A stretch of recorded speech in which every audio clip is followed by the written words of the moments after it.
Thank you again for joining today's webinar. Today's topic is financial services and asset building prototypes. This is our second webinar on this topic, and we'll be joined by the following panelists. Sarah Griffin, a consultant for ATD, Ashvin Prakash from CFSI, Nancy Castillo, also from CFSI, Wendy De La Rosa from Irrational Labs, and Susan Gortz, also another consultant from Achieving the Dream. Speaking currently, my name is Elissa Schildneck. I'm an Assistant Director of Programs at Achieving the Dream. As we discussed in our previous webinar, we'll be talking about the prototypes that emerged from a meeting we had nearly a month ago where 7 community colleges participating in the WFSNCC initiative convened in Chicago with CFSI, Irrational Labs, and ATD to discuss the financial barriers for student success and possible prototypes and processes that can better support colleges as part of this work. So I thank you for joining us, and I'm going to turn over the floor to Sarah Griffin to set some context for today's webinar. Oh, wait, sorry. Before we move along, I just wanted to mention very briefly that we have representation from nearly every college and almost all of our state partners. So I thank you again for joining us, and hope you enjoyed today's webinar. Good afternoon. So this is Sarah. I wanted to briefly go over the goals of our webinar today, and then I'm going to turn it over to Ashvin and Wendy to walk through the prototypes. As Elissa said, and I want to put in a special thanks to the colleges and staff who came to Chicago a few weeks ago, we have spent some time developing some financial prototypes that CFSI and Irrational Labs developed that we are really hoping are going to support your students in being able to stay in college and succeed and complete.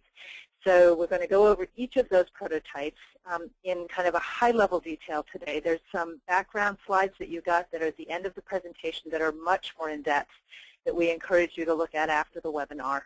And then after that, I'll come back on and we'll talk a little bit about the process for indicating your interest in participating in the development of one of these prototypes and what the selection process will be. And so we're looking forward to hearing throughout the webinar. I think, Alyssa, we have questions to see if you're interested after each prototype in what that prototype might be offering. And so we'll talk at the end about what that process in detail looks like. Just as an overall piece, Alyssa, you can switch the, do I have control or you have control? Okay. So the strategy, just to remind folks that part of what we're doing today is looking at that third bucket of, or that third pillar of services in financial services and asset building. And so the work that we're about to describe will meet, as you're thinking about your implementation plans, the criteria for one of the services in that bucket. Financial education and coaching linked to affordable products and services, which is what we're going to be talking about today, to help families around self-sufficiency and stabilizing their finances and becoming more economically competitive.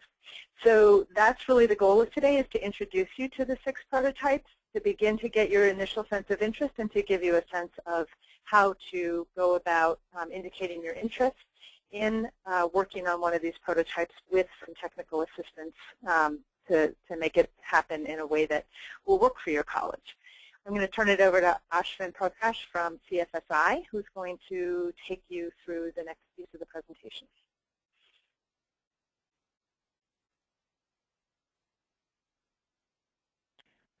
Thanks, Sarah. I'm actually going to thank you everyone for joining us again today, and we're really excited to talk to you again about picking up where we left off from our webinar last month.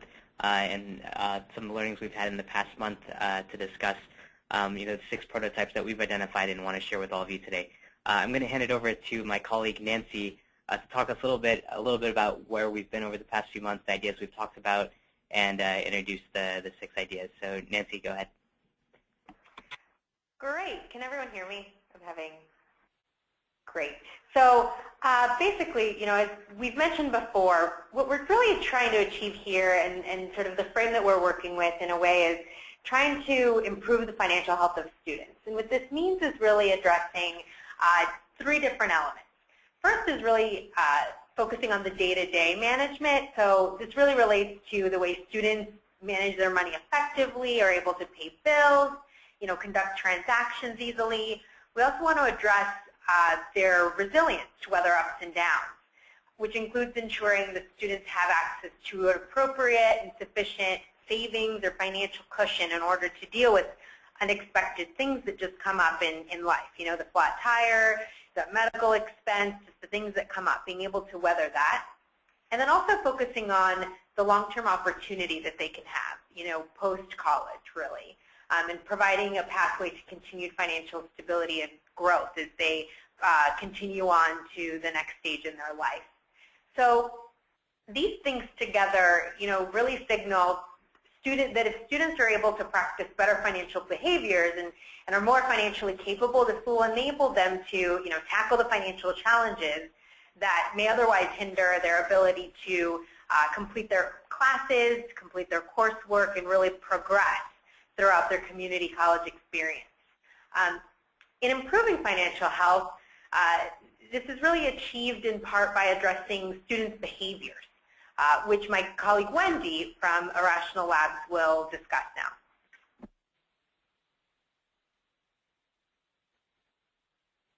Great.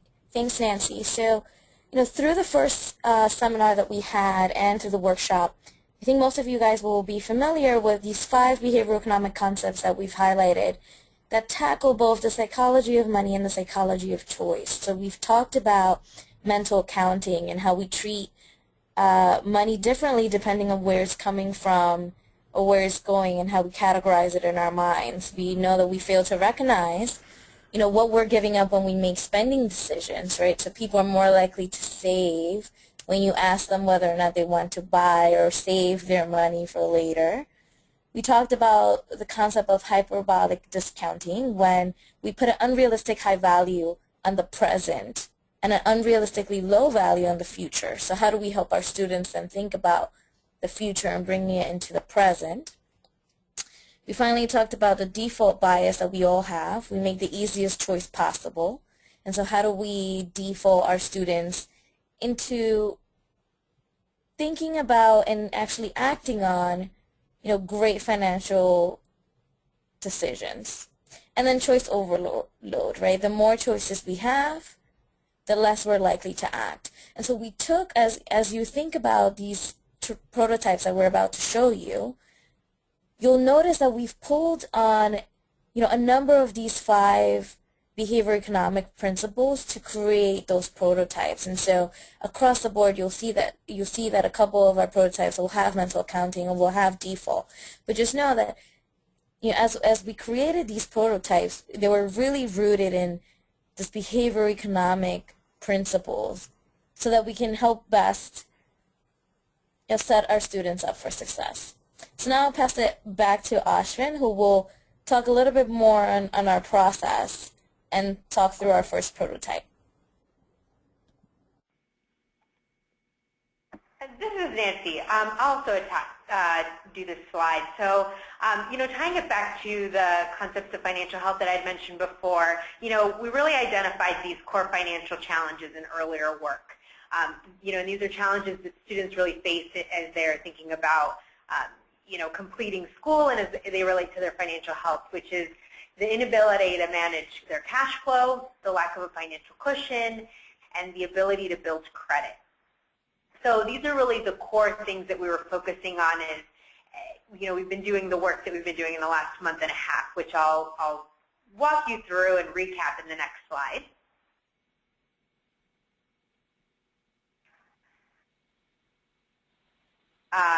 Great. So, as I said, to recap, kind of showed how we got to today in doing, in coming up with these prototypes that we've all been mentioning to you in the last few minutes, is we really wanted to focus on, what can we do to address these core challenges, these unique challenges faced by community college students, and what are solutions that are feasible, viable, and sustainable for community colleges to implement. And so, what we've done in the last month or so is, we had a webinar with community colleges. Many of you were on that webinar. We also did a community college survey, which many of you also filled out. We did in-depth interviews with 8 community colleges from different parts of the country, and we were able to really get a sense of, how do these challenges look operationally, what are the opportunities and solutions that you have all, started coming up with and thinking about, really learning a little bit more at that granular level what things look like for community colleges. And then we had a great half-day working session with 7 community colleges where we went through these core challenges, proposed solutions in a collaborative manner, and really got to the details of what are the feasibility, viability aspects of each of those different solutions and things to consider. So based on all of this work that we've all done together, the project team has identified these 6 prototypes that are really aimed to addressing these challenges and empowering students to overcome barriers, to reach course completion. So now Ashvin will take you through the prototypes. Thanks a lot, Nancy. So on the next slide, we provide a brief overview on the 6 prototypes that we've addressed.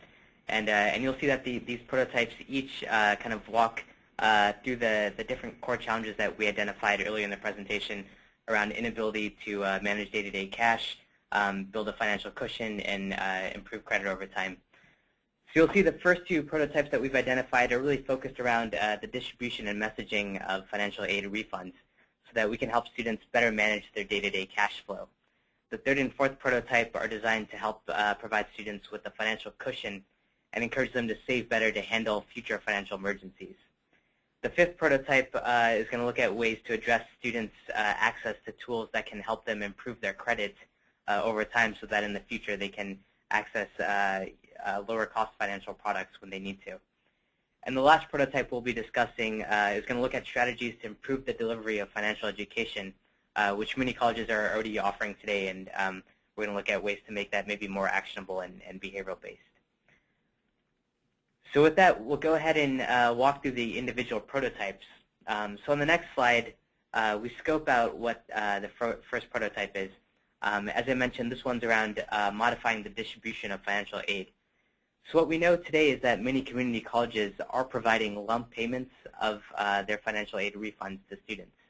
As a result, we're seeing many students will often spend this money rather quickly at the beginning of the quarter when they receive the funds.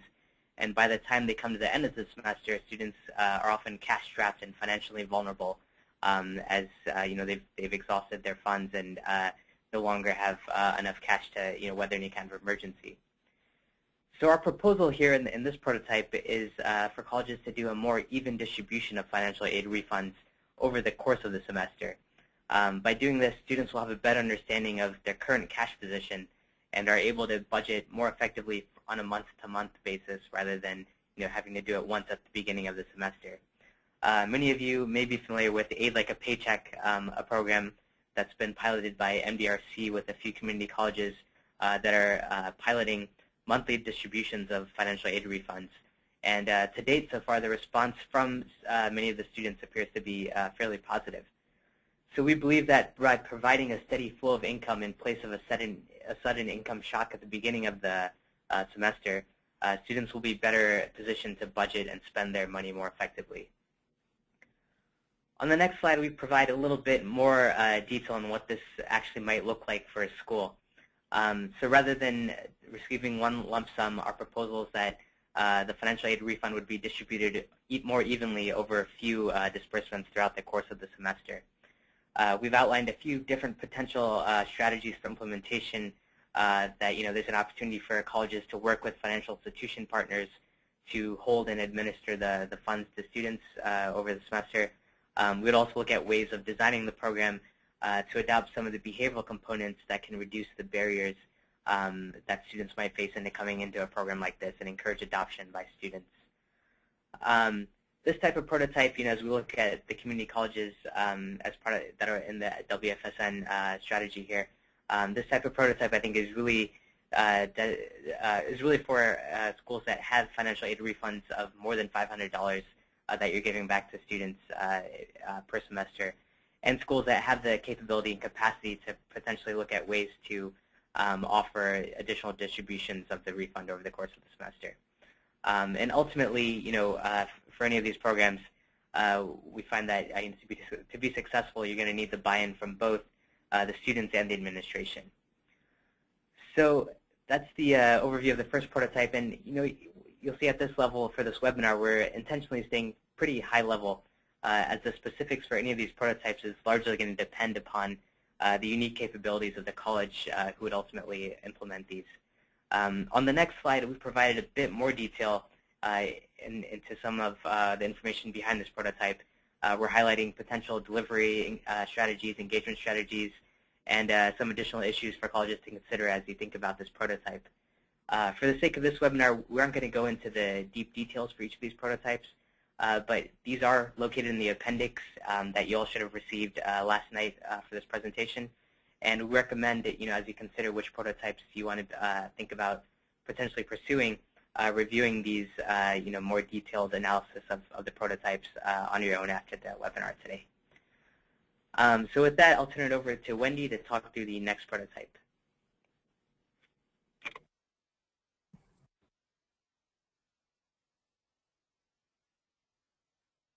Great, thank you, Ashwin. So the second prototype that we're excited to share with you is the idea of how important the naming of the financial aid distributions are.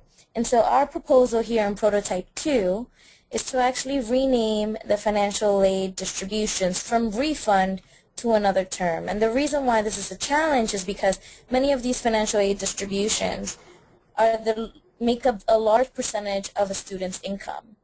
And the term refund is often associated with terms like free money or slush funds.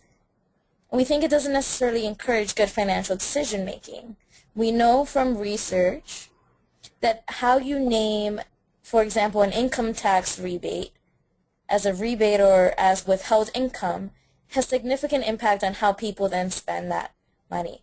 So we want to take that learning and bring it to your students. So our proposed solution is to rename how you think about how you communicate these financial aid distributions from refund to a more conservative term like reserved education income or stipend or allocation.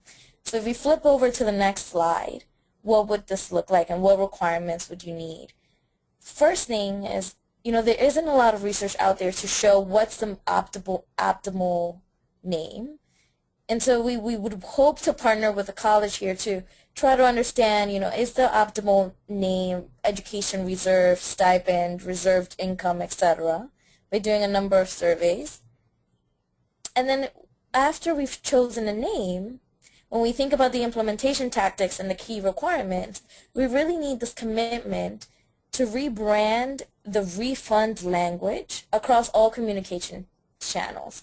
And that means website, printed materials, but also, and most importantly, retraining all of the financial aid personnel and all of the business services personnel that actually communicate with students on a day-to-day basis. Like everyone in the system needs to be bought into. We're no longer going to use this term refund, and we're going to use our new term. So now we're going to flip over to the third prototype. Great, thanks, Wendy. The third prototype is really around providing an emergency loan or grant to students. We know that many students today are having to drop out of school just due to financial emergencies. In June we talked about this idea that many students are one flat tire away from dropping out. So with this prototype, we're really thinking about how can we protect students and help them have a financial cushion when they need it for an emergency. So this prototype focuses on leveraging grants to help provide students with these emergency funds to cope with these kind of expense shocks that they might encounter.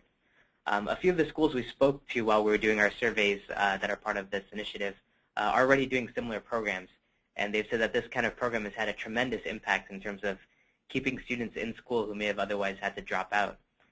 So our recommendation is for more schools to consider offering emergency funds to students, whether as a grant or a loan, and tie the delivery of the funds to some kind of vehicle that can help students be better positioned in the future to handle similar financial shocks that might come their way. On the next slide, we take a look at what this type of prototype might look like. So for schools, the first step would be having to identify funds to either grant or loan to students who may be facing financial hardships. After providing students with the funds, students should be required to complete a financial action plan or perhaps commit to some kind of savings program, so that not only are colleges helping them meet their immediate cash need, but you're also helping them be better positioned to meet future hardships. So we've highlighted a few ideas on how to promote this program to students and incentivize them to do this kind of action plan. So, having the content as part of a standard financial resource guide that a college might provide, and maybe incentivizing people to commit to the financial action plan or to save by offering $25 or $50 in cash or gift cards after they've demonstrated the behavior we're trying to get them to do. Again, this type of solution I think would be most applicable to colleges who are able to identify grant funds that they could use for this purpose. With that, I'll turn it back over to Wendy to talk about allocations to savings. Great, thanks Ashwin.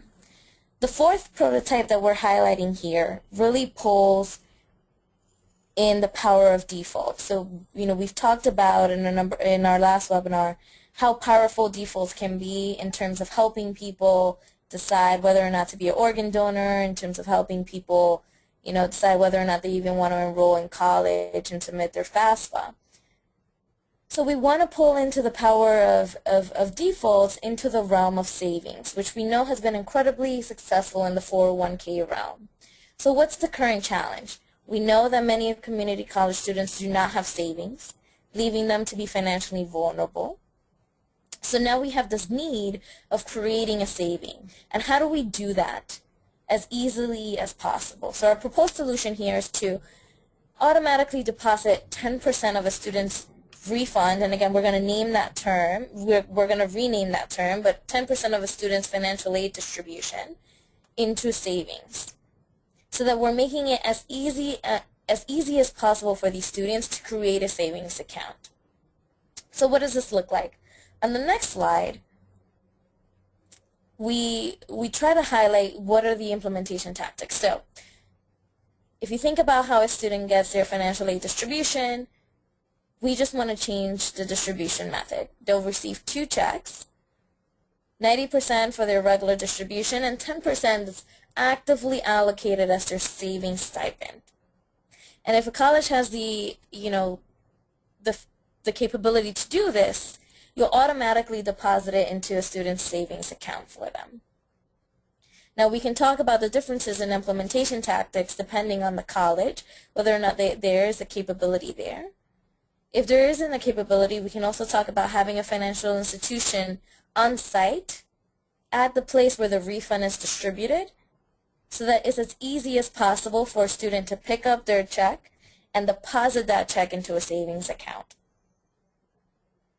The second part of this implementation tactic, not only, we're not only trying to make it as easy as possible to increase savings, but we also want to make it a little bit challenging for students to opt out of this, right? It's their money, they can always access it, but we believe that just saving something will help them make better financial aid decisions. And so if a student wants to opt out of this program, this really creates an interesting opportunity where we can say, well, if you want to opt out, you need to meet with a financial counselor, or you need to become part of the, any financial education program that you guys already run. Or we can think about, a barrier that we can introduce into the system that ultimately helps the student, even though they don't want to become part of this 90-10 split.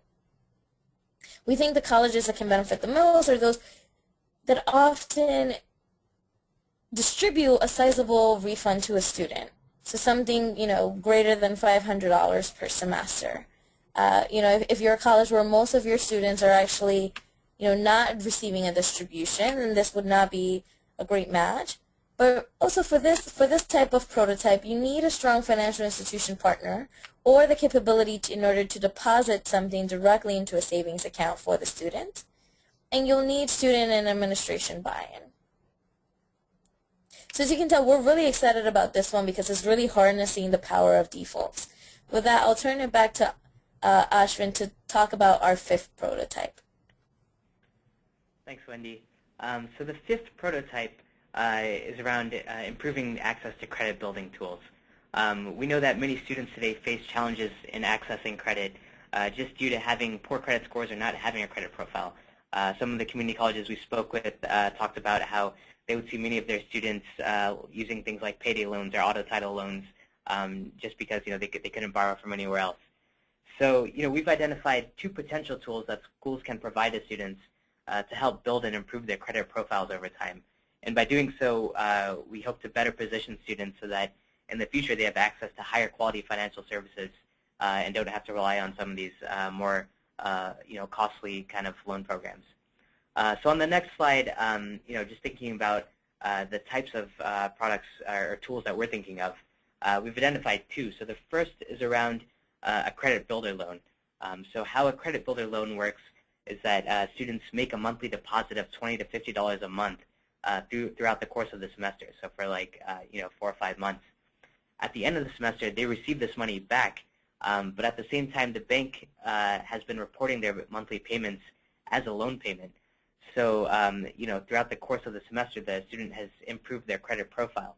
By the end of the semester, the students receive their money back, as well as having some kind of impact onto their credit score to improve it. The money they receive back can be considered as almost a savings to help them, cover costs at the end of the semester, cover costs between the semester and the next semester, or even help keep that money towards putting it towards the cost of the next semester. So it's kind of a joint credit savings program. The second idea is around partnering with a financial institution to offer secured cards.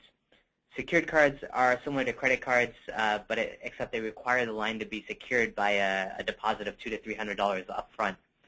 So we think there's an opportunity here to help students get into secured cards by using a portion of their financial aid refund to offset this initial barrier into coming into the card. And then once they have the card, over the course of a few months of using it responsibly, a student can expect to see a positive impact to their credit score. So those are the two types of tools that we think can be beneficial to offer to students who are looking for ways to improve their credit. Some of the implementation tactics, again, with the credit builder loan, I think there's a big opportunity for schools to position it as a savings vehicle where students are committing to savings $20 to $30 a month, and at the end they're going to get not only their savings back, but they're going to get some kind of improvement to credit. So it's a pretty big value proposition there. Again, with the secured card, leveraging the student's financial aid refund can help get past that initial barrier of getting into the card. With both of these, there's a lot of responsibility and making sure the student understands the structure of the product and how to use it responsibly. So we definitely push hard on saying you'd have to tie any of these products to a strong financial education curriculum so that students understand how to use these products responsibly. Some of the key requirements for any of these kind of tools, you'd have to identify a group of students who are looking for ways to rebuild and establish their credit. You would need a strong financial partner to work with the school to be able to administer these products. And again, you need the student and administration buy-in as you think about rolling these out. With that, I'm going to turn it over to Wendy to talk about our last prototype. Great. So during our last prototype revolves around how to improve financial literacy efforts. So you may remember from our first webinar where we showed, a vast amount of research that shows the financial literacy alone, without action-based interventions, have minimal impacts on students' financial behaviors. It's less than 0.01%. And so then the question is, how do we then integrate this education, which we know is important, but may not necessarily translate to a change in behavior, with behavior-based action plans? And so our method, if we go to the next slide, is to create what we call a financial action plan. And so instead of having financial education be delivered through a traditional education source, we actually think about this plan as a very condensed 2-hour session where every lesson is tied to a concrete action that's done in the classroom. Whether that is, we're going to learn about savings account, and now you're going to open up a savings account. Or we're going to learn about budget, now we're going to create a budget, we're going to introduce you to Mint. Or, you're now talking about getting a sizable refund over the next however many weeks. Let's talk about and let's create a plan about what you're going to pay off and what you're going to utilize it for. So every single part of this financial action plan, right, action being the operative word of what this program will look like, always will be tied to an action. And we believe for this program to be successful, the timing of the delivery is key. If you're learning about how to budget your money and you've already received your sizable distribution, we're too late in the cycle. And so for this to be implemented properly, we believe, one, the session needs to be short, condensed, and actionable. It needs to be timed appropriately, whether it's before the semester actually begins. And we need to make it mandatory to the extent that we can't for first-time students, so that our reach is as broad as possible. The key requirement here, is to have the capacity to administer and deliver the session, ideally in some sort of mandatory form. This is something we think most colleges can probably take, given the fact that many of you are already doing financial literacy efforts in one way, shape, or form. However, we want to take those financial literacy efforts and take it away from the standard education vessel and tie it to action. What is a student actually doing in the session? What are they filling out? Are they opening a checking account? Are they creating a budget? What are they physically doing in every session? So now that we've given you a brief overview of each of the 6 prototypes. Again, there's more detail on the 6 in the appendix of the slide, which in the appendix of the presentation, which you all have. If we go to the next slide, we have a quick overview of all of the 6 prototypes. The first one being what Nancy talked about, modifying how we distribute financial aid. So instead of distributing one, we distribute over time. We talked about renaming the actual term refund. We talked about providing emergency grants or loans in a specific vehicle that provides for a future cushion. We talked about defaulting savings. We talked about different credit tools, and finally we talked about how to improve financial literacy efforts. And here we have some sort of sense of where we think, which prototype best fits for what type of college. But you know that better than anyone else. So with that, we want to do a quick poll for everyone that's in front of a computer and just get a quick gauge of how interested people are in each of the prototypes. This is by no way defining or final. It's just a way for us to gauge interest levels across the 6. So Alyssa's is going to throw out a question, and I think it's best if we just go prototype by prototype, where you can indicate your interest level. So Alyssa, do you want to put the first question up? So here, if you're in front of a computer, just list how interested you are in prototype 1. And again, this is modifying the scheduling of the distribution of aid.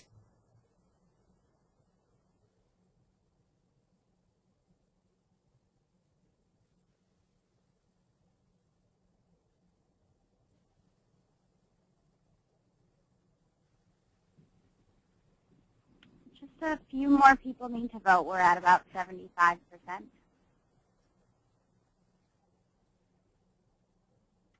This is practice for November 4th, folks. Cast in your vote. Cast your ballot. Great. All right, so we have a fair amount of interest level in prototype 1. Let's do prototype 2 quickly. And again, prototype 2 is this concept of renaming the actual term refund.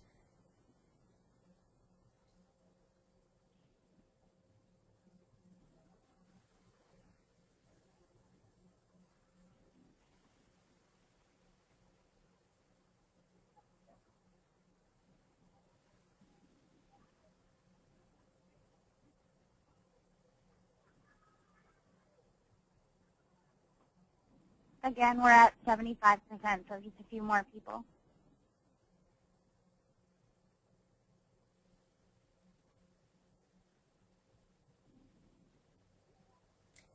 Okay, great. So higher level of interest in this one, great. For the third,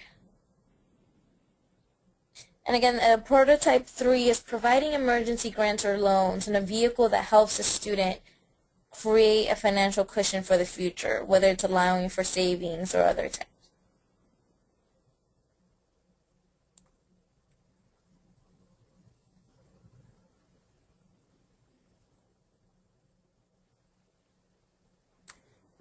Let's vote early and let's vote often.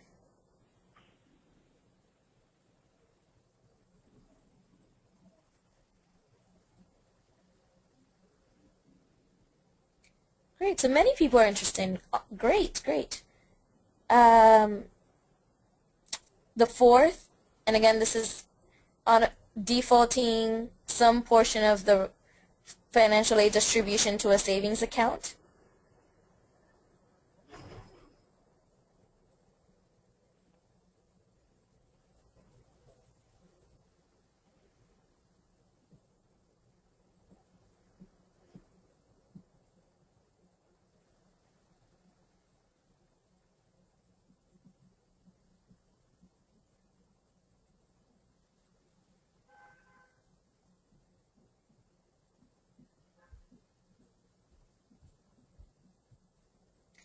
Okay, great.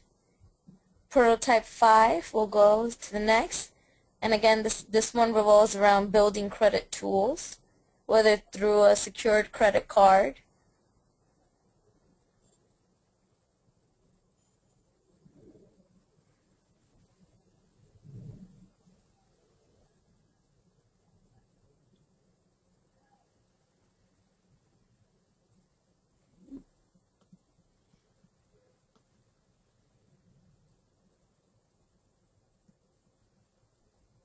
Okay, high level of interest, great. And then the last one, so prototype 6, rebuilding and improving financial literacy efforts.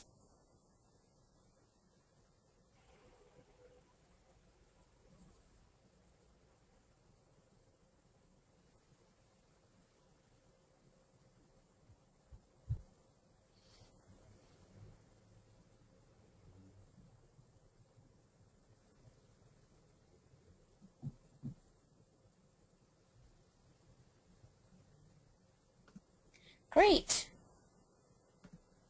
So this is good feedback for us, and that there is interest in at least every single one of these prototypes. With that, I will pass on the presentation to my colleagues at CFSI for them to wrap up the presentation, and then Sarah will talk about next steps. Great, thanks, Wendy. That was so fun to see how everybody was just thinking about voting in the voting. That was wonderful. So just kind of we realized we shared a lot of information with you just now, and a little bit more detailed than we've been before. As we've been thinking about these concepts, which has been great. And so as you continue to think about these prototypes, which ones you're interested in, intrigued by. We really want to just highlight the long-term goals of this work. The idea is that the colleges will provide really valuable financial resources and guidance that are going to make a big difference in the financial lives of students. Whether it's in the day-to-day management, the resilience, long-term opportunity, there's really an opportunity to make an impact in many ways for students. What this will do is it'll really help improve student financial health. They'll be better financial actors and more empowered to pursue their goals and aspirations. As a result, they'll be better positioned also to weather emergencies and avoid cash shortages. that may have been prevented from them from course completion in the past. And as a result, there'll be higher completion rates. Related to all of this to this work is also the fewer costs associated with financial aid repayment that in the long term can really result in cost savings for a school, which really speaks to the improved operational efficiency of the colleges. Altogether, what this really signals to is just an overall added value proposition that community colleges are able to provide to students. Like the operations will run smoother. There's more opportunity to really have a lot of different programs that can really make an impact to students, for the ones that are currently in the schools, as well as the ones that will come in the future. So we wanted just to kind of there's going to be a lot of short-term things, but these are sort of the long-term goals that we're really trying to achieve. So now I'll pass it over to Sarah, who is going to get into the details of these shorter-term things. Thank you. And before we go there, the one other thing I want to say about it's both a long and a short-term goal, but when we were in Chicago, we heard from many of you how much time you spend or your staff spend dealing with student financial crises. So I think another piece just to kind of point out is that we are very hopeful that in doing this, it will not only benefit the students, but it will benefit the colleges from able to kind of put your emphasis on supporting students in places where it's not always a crisis, and that could be very helpful. I think you also heard in some of the prototypes kind of one of the other things we heard was how much students take the refund and have already see it as a refund, have spent it in their minds, and that it's hard when you get a huge cash infusion that you've never gotten the likes of before to figure out how to manage that. And so you can see in some of the prototypes that we developed, really trying to listen to what you see on the ground, both for staff and for students, and hopefully these are responsive to them. So I'm going to just briefly go through the kind of process that we want to go through in the next couple of months to move towards having some of these prototypes actually move to implementation. So you can see here kind of an overall layout of what we're thinking about. So we're thinking about 4 to 6 colleges having the opportunity to receive technical assistance and a small amount of funding to support the prototype development. The plan here, before I kind of go further, is to say we really want to try these out for the next 6 months to, some of them will take a little bit longer. We want to try them out, and then having tried them out and tweaked them and tested them to some degree, we plan to bring them out to, we'd like to bring them out to all interested colleges in the WFSN network after we've kind of learned from the first operationalization of them. So if you don't end up choosing to be or being in the first kind of cohort of folks, there's going to be opportunity in the next phase. So our initial prototype period is really looking at kind of a January to June period. We would like to balance these out across the 4 states, so at least 1 prototype in each state. We also are going to be looking to balance the kinds of prototypes. So some of them are a little later touch to implement, some are heavier touch, and so we're going to want to try and balance the kinds of prototypes that we begin to implement. We will be providing technical assistance, both from everybody you just heard on the call, plus from Community Financial Resources, Lauren Lembach. We will be providing technical assistance support to help you on the ground in your college figure out how to develop the prototype and implement it at your college. When needed, there'll be up to $10,000 per college available to help with the implementation and the testing of the implementation. So that's kind of the overview of what we're thinking about. And then if we go to the next slide, so this is the timeline that we want to lay out today. So today is the webinar. We'd like a very simple letter of interest that I'll go over in a minute, due the same day that your draft implementation plans are due. As I said at the beginning of the webinar, this implementing one of these prototypes would count as one of your services inside of the financial services pillar. So we think it makes sense to make it be in tandem. What we then will do is, in very quick order, have a set of exploratory or assessing calls with each of the colleges, the experts that you just heard from CFSI, from Irrational Labs, and from CFR, Community Financial Resources, will be on phone calls with us, talking through and really understanding your readiness and interest in implementing and getting enough of a sense that it's going to work to move forward. By December 10th, we will have selected which colleges will be in this first phase. We'll then be providing that technical assistance that I noted earlier, which is on the ground and on the phone to really help you operationalize these and understand what it's going to take to operationalize them. We want the plans, not actually the implementation, but how you're going to implement the prototype completed by January 30th, and we'll provide a template for that. And then implementation of getting the prototype up and running will begin on February 1st. So that's kind of the overall process for selection and ramping. And as I noted a few minutes ago, there are some that may take longer to actually implement and test. For example, the distribution across specific intervals to distribute not the refund. I have to reprogram myself too. The financial aid disbursements in two or more disbursements may need some time to figure out the implementation and to actually implement it for the fall semester.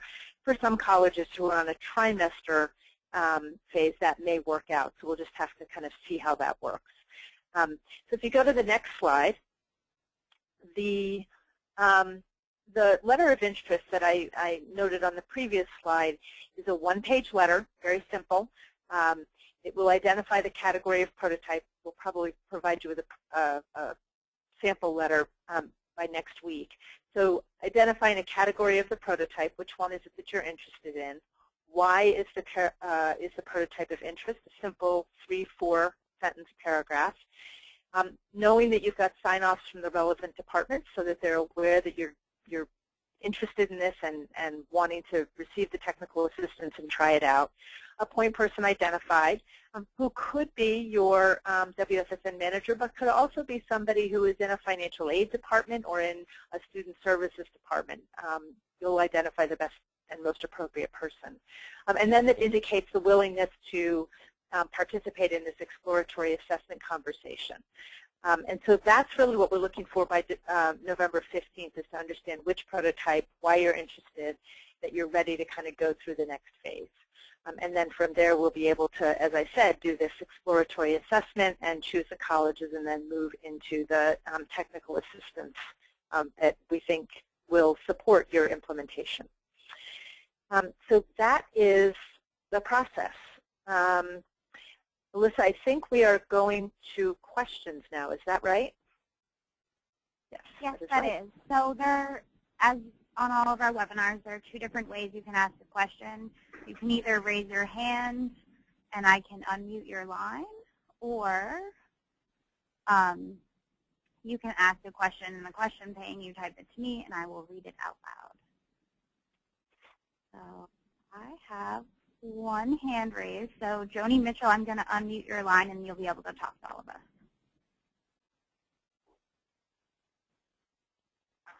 Joni, are you there?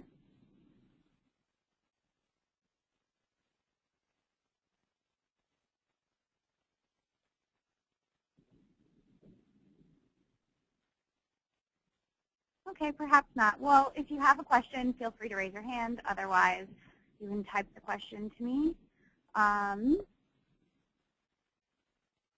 The first question I've gotten is, will this require matching funds? This will not require matching funds. This is Sarah. I mean, implicitly, let me just note, implicitly, because you'll be adding staff energy into this, you're going to be, there's clearly some staff commitment of time, but there's not a requirement for matching funds, no. I hear everybody breathe a sigh of relief. Thank you, Sarah. The next question/comment was, could we provide some context behind the concept of distributing funds throughout the quarter? Costs such as tuition, books, rent, transportation have to be paid at a specific time, not during an extended time frame. So perhaps if someone from CFSI or Rational Labs could perhaps provide some more context to clear the rationale behind that prototype. And Yeah, Susan, you may want to jump in here too. I'm sorry. Go ahead, Ashwin. Sure. Yeah. No. I think that's a great question. And yeah, up front, students do have a lot more costs that we would need to account for. I think working with the individual schools would have a better sense for the cost cycle for students throughout the course of the semester. We also have resources. We've been in conversations with the people at MDRC who have worked with the schools who are piloting this, so I think we'd be able to pull in their expertise on this as well. Susan or Sarah, if you have anything to add, go ahead.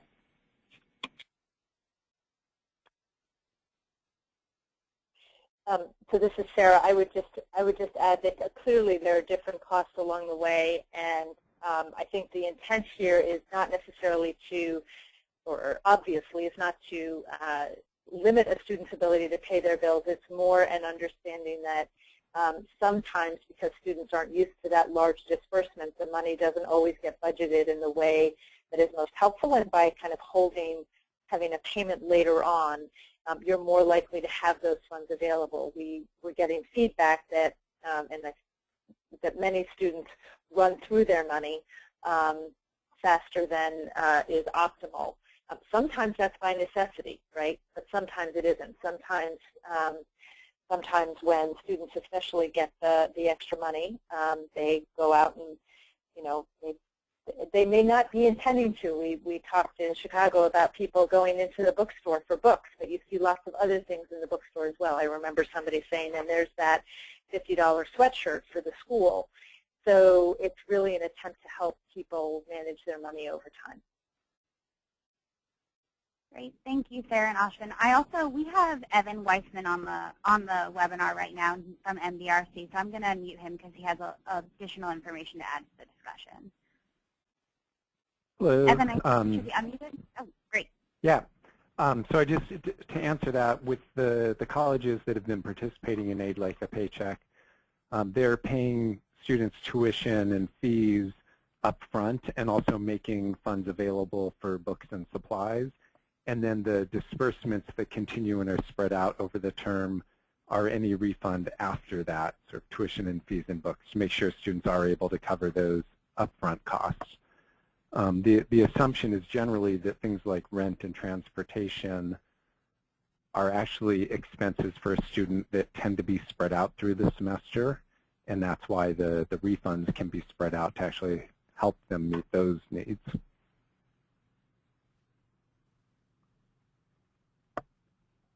Great, thank you, Evan. That's a helpful addition to the conversation. We appreciate you being on the call.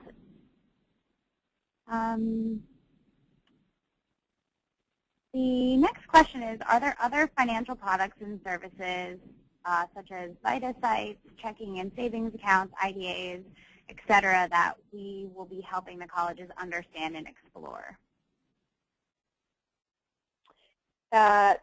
If I would say, this is Sarah, if colleges have interest in VitaSite work or in checking and savings, I have kind of two slightly different answers for those. For the VitaSite work, if you are interested in implementing that, Achieving the Dream, Alyssa and Julian are able to hook you up with technical assistance folks who can help you think about that. The checking and savings piece may fall inside of this bailiwick and it may not, depending upon what you are planning to do. So I think it was Wendy who was talking about one of them where we may be wanting to, if we're taking a portion of the financial aid and putting it into a $50 savings account, we may want to build in how checking and savings accounts are made available to students. So it'll depend a little bit on what your interest is, but that's part of why we would like the letter of interest to come in as the draft implementation plans come in, because then we can understand your overall thinking about what you want to do in this entire bucket and figure out the right level of technical assistance to provide you.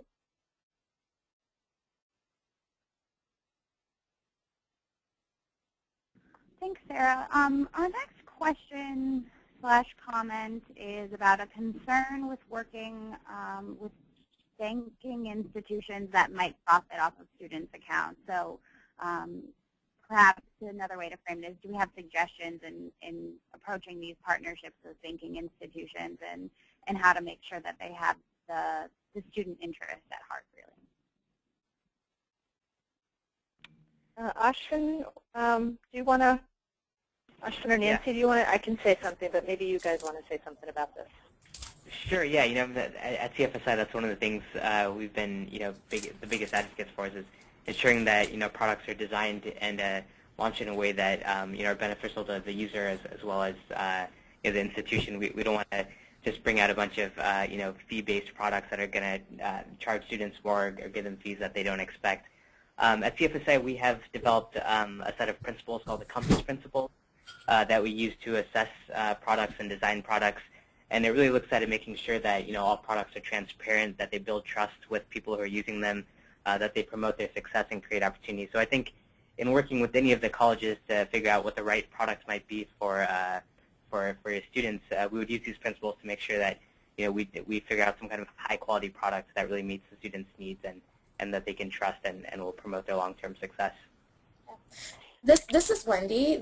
I would add that we all have the student's best interest in mind, and this is why we're committed to working with you over the next couple of months for the implementation stage to make sure that we're not creating any negative externalities in the system.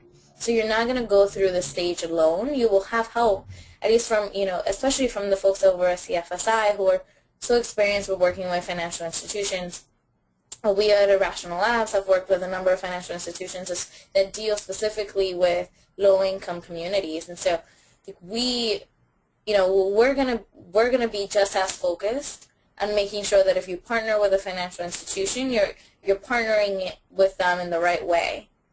That's to the benefit of the student versus their detriment. And this is Sarah, and that's the same. Go ahead, Susan. I just want to, underscore what's just been said about the commitment to make sure that these are things that work for the students. That's the whole purpose of it. But also in terms of the prototype, part of what we'll be learning is within your own colleges, sort of what's the openness to kind of partnering with the financial institutions. There will be a lot of learnings in that as well, which will be important for your colleges, and then, who are in the prototypes, but also colleges that would take this on further along. So what are the kinds of cases that need to be made so that there's sort of buy-in sort of at the different administrative levels within the college? This is Sarah. I just wanted to echo that we are going to be both Community Financial Resources, CFSI, and Irrational Labs are all focused on exactly making sure that there is not a challenge either for the student or for the college. I know in California there has been some concerns about the CARD Act, and the entire goal here is to really help provide opportunity to students for affordable financial products and services, not things that are going to end up costing them more than they otherwise should be charged for. So that is one of the goals here, because too often students are having to default to services and products that are not affordable because they don't have a credit history, because they don't know where else to turn.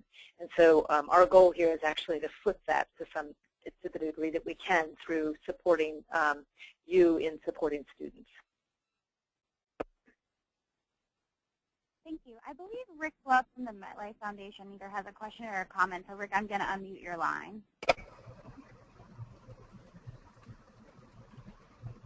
Rick, did you have something you wanted to add, or did you have a question? Actually, no. Sorry. Oh, that's okay.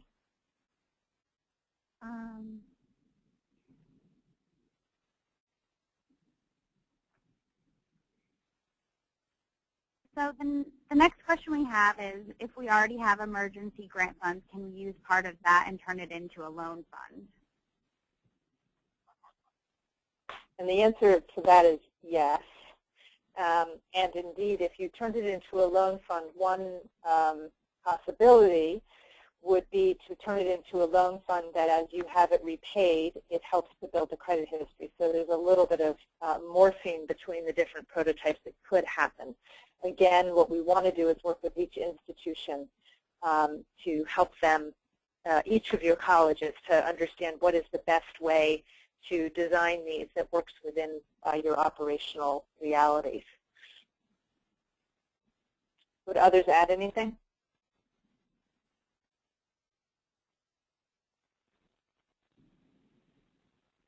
Okay, thank you, Sarah. The next question is, in this first cohort we're looking at, can more than one institution pilot the same prototype? Yes. Yes. We will end up with we will end up with more than one institution implementing a prototype, and an institution could indicate interest for more than one prototype on the flip side of that, and then we would work to assess with you what's the most feasible one.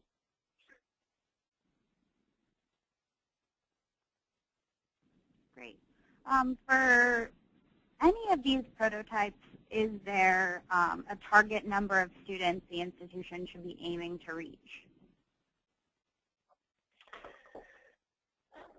CFSI or Rational Labs, do you have, I have a thought, or Susan, I have a thought, but do you want to answer? I mean, from a, this is Wendy from Rational Labs. From an experimental standpoint, you know, we want to, for any results that we ever publish or come out, you need a large enough N to at least say run correlation analysis or causational analysis to say this actually had an impact or was positively correlated. And that magic number has always covered around 250. And so I think most of your schools, given the enrollment, you won't run into these issues here. But, you know, it is something that if you want to do two different populations, which we're always in favor of, you should be aware of. But I think given the enrollment that we know for all of your schools, this shouldn't be a problem. The other thing I would add to that is, so it's wanting that minimum threshold, and then also knowing that, for instance, if you were to do the first prototype, you would be taking a subsection of your school. So if you are a very large school, we're not suggesting you try out the disbursements across the entire student population, but you might choose a smaller subset as a place to start that was still, as Wendy said, probably a threshold of at least 250.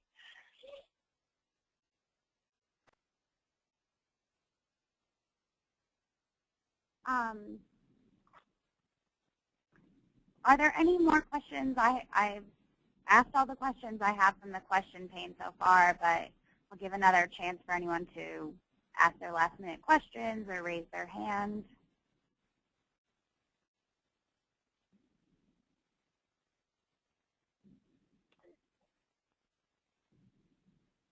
So if there aren't, this is Sarah, while we're waiting, I just want to say, I'm still off mute, right? I just want to say, you know, we're very much looking forward to working with you on this and appreciate your interest in trying to find new ways to really support your students from the financial aspect of their lives and being able to stay in college. And yes, I think also helping colleges to not have so many students coming in and out because of that financial challenge. So I just want to kind of say up front, thank you for being interested in doing this. We think it's going to yield very, very interesting results, and we think it should help significantly with the financial challenges that students are facing.